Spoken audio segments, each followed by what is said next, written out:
The balloon then basically got restructured so it could be steered and propelled. This was a major disadvantage of the balloon, is the fact that you couldn't steer it. So they managed to create a dirigible, and so it was be able to be steered. What they did first is they changed the shape of the balloon from a sphere to a shape of a football. This reduced air resistance and also established a front and rear for the balloon.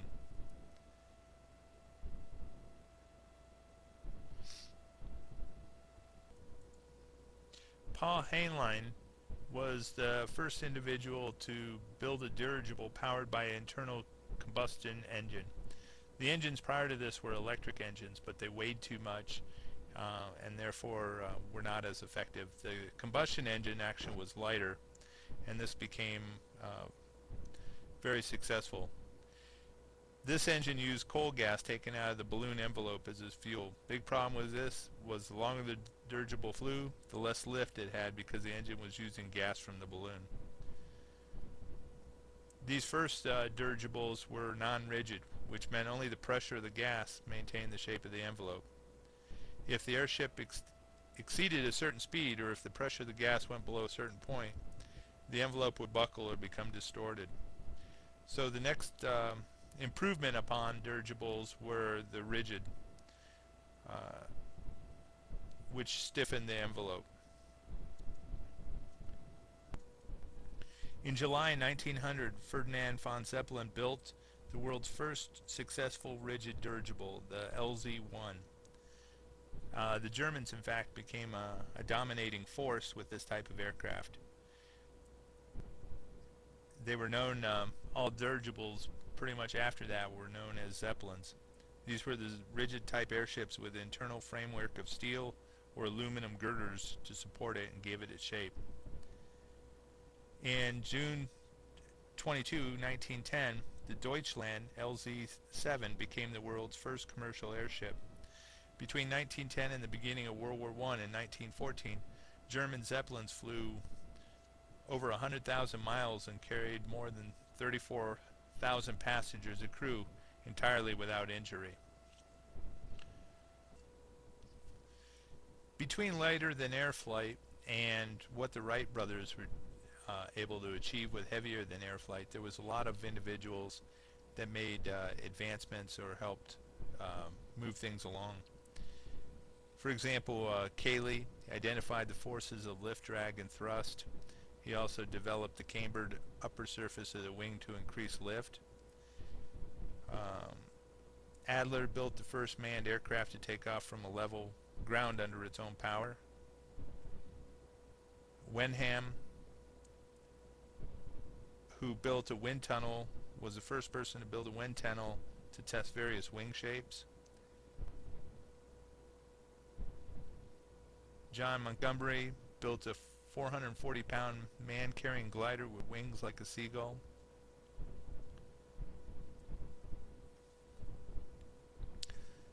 Lilienthal was the father of modern aviation. This German engineer was the first practical aviator. He built many single and two-wing gliders, which he flew by running downhill until sufficient speed was built up to allow him to fly. His gliders had cambered, curved wings and fixed tails.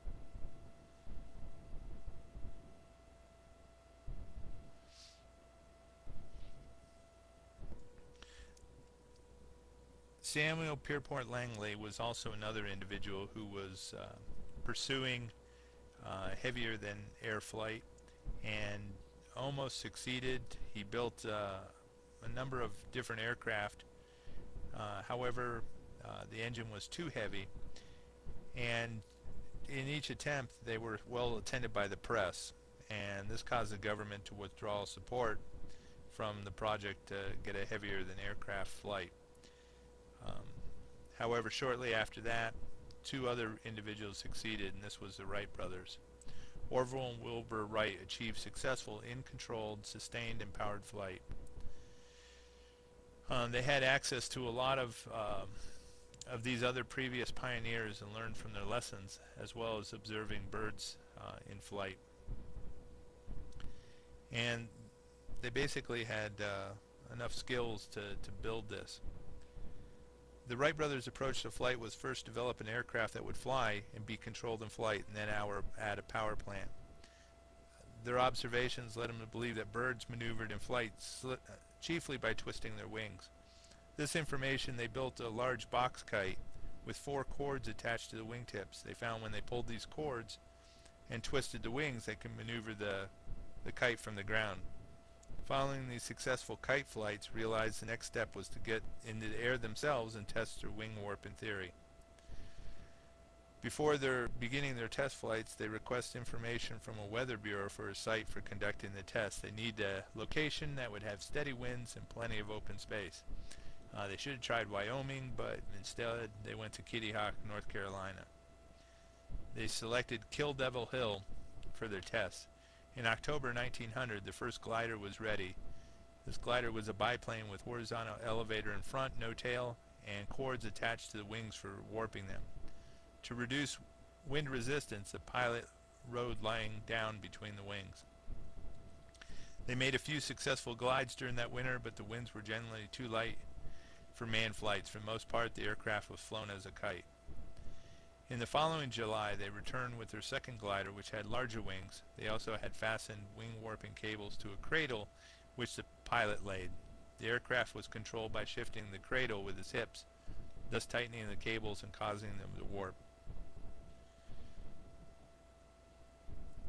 They had a lot of problems with this, and so they stopped their tests. They went home, and they built a small wind tunnel and tested many different shapes. These tests gave them the knowledge they needed to overcome the problems of their second glider. They built a third glider, and the only difference with the additional 2 fixed vertical fins at the rear. It performed well except for its turns. By the time the Wright brothers returned to Dayton, they had performed over 1,000 successful flights and solved all major problems of control in the air. Now they just needed to add a power plant. They used a gas engine, which is what Langley recommended. Langley had one that was not gasoline, and therefore it was heavier. And the Wright brothers were able to create a gasoline engine that also used a bicycle chain to control it. In 1903, they had the first powered flight, which was 120 feet, lasted for 12 seconds, and this was at Kitty Hawk, North Carolina. They did 3 other flights that day, the longest 852 feet for 59 seconds. And then the last flight, a gust of wind tipped the flyer, badly damaging it. But this, they managed to control flight and move us on to where we are today.